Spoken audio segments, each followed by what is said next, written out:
Welcome back to the tech sector. Today I'm doing a very short review and comparison between my Note 9, the M50, and this D3200. The reason why I'm doing this is so that, well, if you're watching this video, is so that you can decide, do you get a high-end smartphone or do you invest in a decent camera body? So, something like this Canon M50 that I'm recording on right now. So me personally, I am going with the Note 9.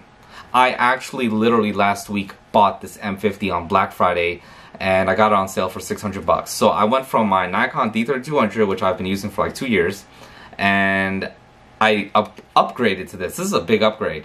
This used to do 1080p 30 FPS. Someone's calling me. Yes, sorry about that. This used to do 1080p 30 FPS. This does 1080p 60 FPS and 4K 30. This does not do 4K at all.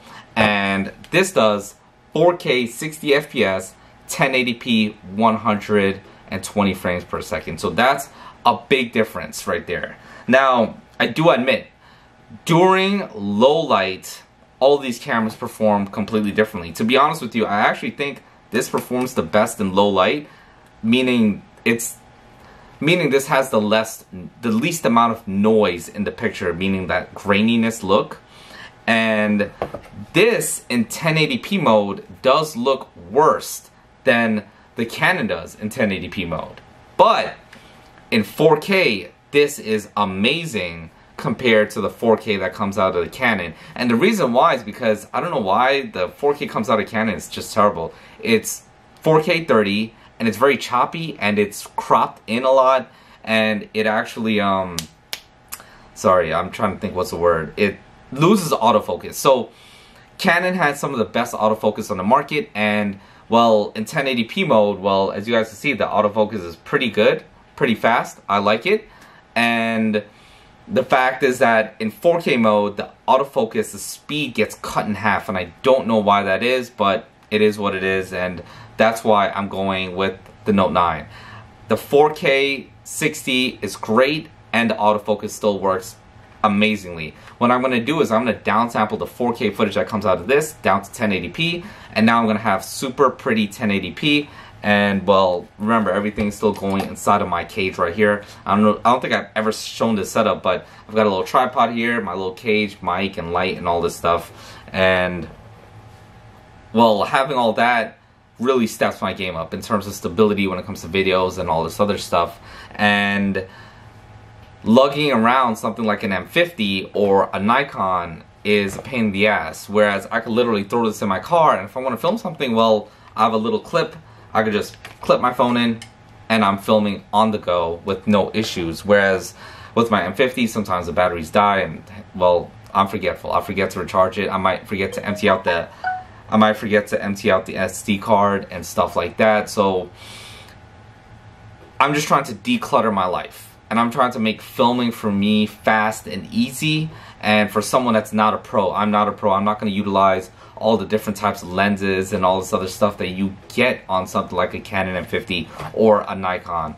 So a Note 9 is the obvious answer for me. My friends are really into cameras.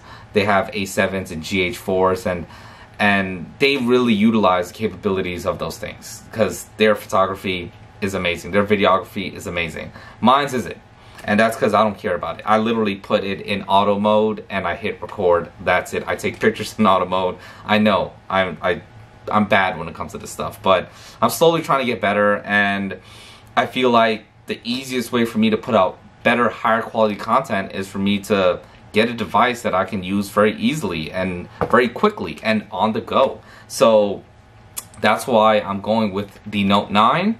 That is my decision, even though, like I said, the Canon, the autofocus, I think is better on the Canon, but not in 4K mode. In 1080p, it is. But it's just not worth it for me to have a dedicated camera when the Note 9 is pretty much just as good. And the deciding factor for me was also low light performance. The Canon doesn't quite stack up to the Note 9 in low light in 4K.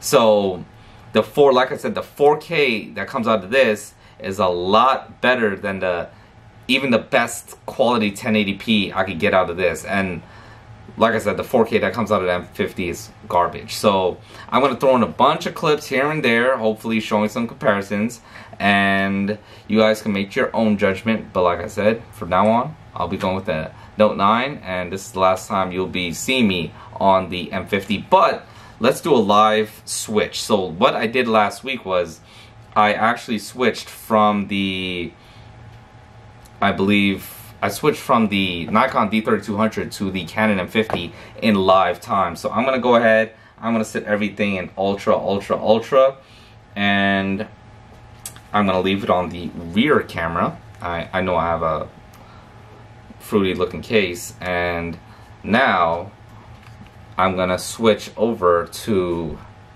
the Note 9 in 4K. So this is the Note 9 in 4K, downsampled to 1080p, because that's what we're recording with here.